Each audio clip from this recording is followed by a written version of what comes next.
Francis's tenure, it's widely been seen as having deepened divisions within the Catholic Church in general, and perhaps especially in the United States. And so now, the big question that everyone's asking this time around is whether the person who succeeds him will be someone interested in preserving his legacy and continuing his work or unraveling it. Understand, even if you are not Catholic, the answer to that question, it's not something to ignore. There are roughly 1.4 billion Catholics around the world and at least 50 million in the US, and the Pope, he has real influence. And so with that, we need to talk about a number of things, starting with what exactly Francis's influence has been. Because while he may be the so-called wokest pope yet, that's by Pope standards. Or he never went so far as to endorse same-sex marriage or the idea of women being priests, with some feeling like he never went far enough with his calls for reform. And then notably on the issue of rampant child abuse in the church, he got mixed reviews. Right, on one hand, a few years ago, he announced sweeping changes to the way that the church deals with cases of sexual abuse. But more recently, he'd been accused of opposing reforms that would seriously address the problem of clerical sexual abuse of children and vulnerable adults. And that, as some accused him of turning a blind eye to priests who assault nuns and force them to have abortions. And similarly, while he urged all members of the church to never cover up sexual abuse, he himself was accused of having knowledge of allegations against American Cardinal Theodore McCarrick, with in fact a Vatican investigation eventually finding he had been aware of allegations and rumors regarding McCarrick's behavior, but believed that those allegations had been reviewed and rejected by his predecessors. But even with all that, right, his fiercest critics,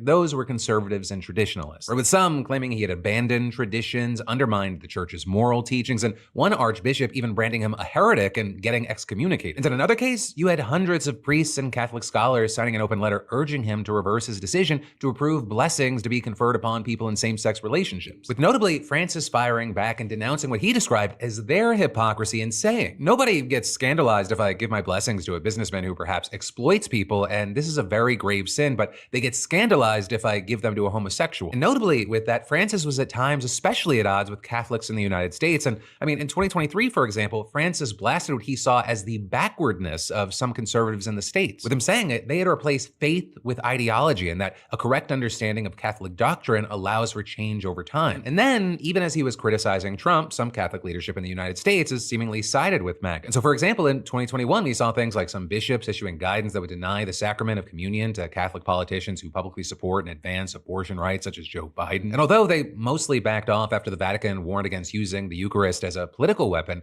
with Francis preaching that communion is not the reward of saints, but the bread of sinners, some still defied him. Right? You had the Archbishop of San Francisco saying specifically that Nancy Pelosi would not be permitted to receive communion in his archdiocese unless she was willing to publicly repudiate her stance on abortion. And now, as we're in Trump 2.0 land, we've seen bishops applauding the administration's initiative supporting school choice, rolling back federal support for gender transitions, and requiring foreign agencies receiving U.S. aid to certify that they don't provide or promote abortion. And so that's why, with all this, you have some saying that the Trump administration is not above trying to steer the election for the next pope in its favor. This, for example, seeing one observer of Vatican politics telling Politico they've already influenced European politics. They'd have no problem influencing the conclave, and adding they might be looking for someone less confrontational. Now, of course, that said, it's not clear exactly how the administration would manage that, but it would be a huge mistake to take the process of selecting a new pope as not political. Right? As you may or may not know, the way that it works is that within the next 15 to 20 days or so, the more than 250 members of what is known as the College of Cardinals, they're going to gather in Rome for what's known as a conclave. Though notably, only those under 80 years of age are actually allowed to vote. Right? And so they enter the Sistine Chapel, they swear an oath of secrecy, and then they vote by secret ballot. And in fact, a 2/3 majority is needed to elect a new pope, and they just vote again and again until this 2/3 majority emerges. So this is maybe you've seen on some screen. After every vote, smoke is released through a chimney that can be seen from St. Peter's Square. And when a vote ends without a 2/3 majority, the smoke is black, and when a decision is reached, the smoke is white. But also, in reality, there is so much more to it. Right? For one, Francis did all that he could to influence the eventual outcome before he died, seemingly trying to pack the College of Cardinals with like-minded candidates. Take Mykola Buchok, for example, an Australian-based Ukrainian bishop who advocated for legislation to help migrants and refugees settle in foreign countries. With him last year, at 44 years old, leapfrogging more experienced and higher-profile Catholic leaders to become the world's youngest cardinal, which, very important here, makes him one of 138 cardinals out of 252 in total eligible to vote for the next pope. And this is notably 110 of them, they've been appointed by Francis, which is about 80%. But even with that being the case, you have experts saying it is far from certain that you're going to get another Francis. With seeing, for example, Austin Ivory, who's written a biography on the now-deceased pope, saying, to say he has stacked the College of Cardinals is not quite right. And adding, the idea that these cardinals will necessarily think like Francis is complete nonsense. It's trite. They're highly intelligent people who think for themselves. And it's also not just that, right? The Vatican is also no stranger to lobbying and backroom dealing. So, for example, while those older cardinals, they can't vote, far fewer of them were appointed by Francis Francis, and they can play a key role in behind-closed-door discussions that take place ahead of time. And in fact, ahead of the 2013 conclave, Francis himself reportedly benefited from the influence of a group of cardinals who were too old to participate in the proceedings, but still were able to influence the outcome. And a key thing is, at least according to some, those cardinals, they are not afraid to play dirty. With a saying, for example, a former senior Vatican official telling the Sunday Times, most cardinals have some kind of a sin, whether it's money, a boyfriend, or a love child. Everyone knows which cardinals have works of art that they can't afford or who visits the gay saunas. And then adding, if for whatever reason someone needs to be removed from contention, then that information is deployed by a rival faction. And so with that, according to the College of Cardinals report, which is a project run by an independent team of Catholic journalists and researchers, there are at least 22 real contenders here. And on major issues, including those dividing liberals and conservatives, like ordaining female deacons, blessing same-sex couples, and openness to divorce and remarriage, they're all over the place. So for example, you have the likes of Cardinals Matteo Zuppi and Luis Antonio Tagle. Right, and so Zuppi, he was among Francis's closest allies, and so he'd likely keep things headed in the same direction. And then Antonio Tagle, he could be similar as well, right? He's criticized the church's attitude and language towards gay people, unwed mothers, and divorced or remarried Catholics. Also, being from the Philippines, he'd actually end up being the first Asian pope in modern history. And I specify modern history because, as some have pointed out, the first pope, St. Peter, as well as some other popes, they've come from the Middle East, which can also be considered Western Asia. But in any case, right, it'd be pretty notable to have one from this century, especially since Catholicism is on the rise in many parts of Asia as well as Africa, unlike in the United States and Europe. And actually, with that, another name that's been floated is Cardinal Peter Turkson. Right, and Turkson, he's from Ghana. He'd be the first confirmed Black African pope, and he's kind of been the Vatican's lead man on climate change, as well as spoken out against anti-LGBTQ legislation in his home country. He's also in the past been accused of anti-Muslim sentiment, having once shown a video sharing false statistics to claim that France would become an Islamic republic within 39 years. Now, also, in addition to Turkson, there's another contender to be the first Black African pope, and that's Robert Serra from Guinea, though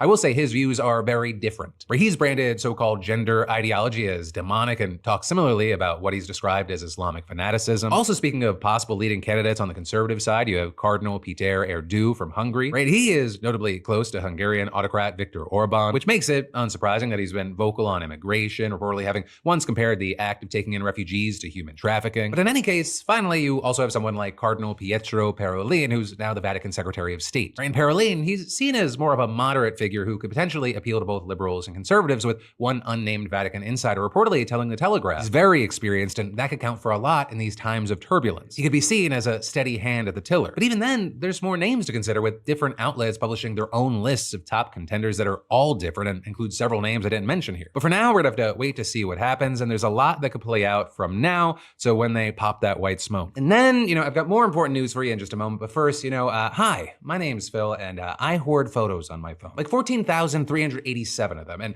how many people actually see them? Basically no one. And really, odds are you're like me, thousands of photos of friends, kids, or family that are never gonna see the light of day until today, thanks to today's sponsor, Aura Frames. Right now, my digital hoarding actually means something, and it's totally changed how my family stays connected. Last year we gifted one to Lindsay's mom, and watching her face light up when surprise photos pop up, it's amazing. Right? Aura Frames are many things, but they're also the go-to Mother's Day gift that's gonna keep on giving. Right? And even my dad, who thinks that the HDMI cord's the internet, he had his frame up and running in minutes. And it's all easy. You can upload photos remotely, so it's like you're updating their fridge in real time. And it works both ways. Your family can send you pictures as well. It's connection without the group chat chaos. And the frame, it looks great anywhere. And the high-res display, it makes digital photos look like real prints. And the Carver's matte finish, super sleek. And right now, Aura's running a killer Mother's Day deal. You just click the link below or scan the QR code and use code Phil and get $35 off plus free shipping on their best-selling Carver matte frame. Terms apply, and hey, don't forget to mention us at checkout to support the show. But then, shifting to very different news, is Justin Bieber okay? And also, is it even fair for media outlets to be trying to answer that question? That is a conversation that we've been seeing play out for a while now, but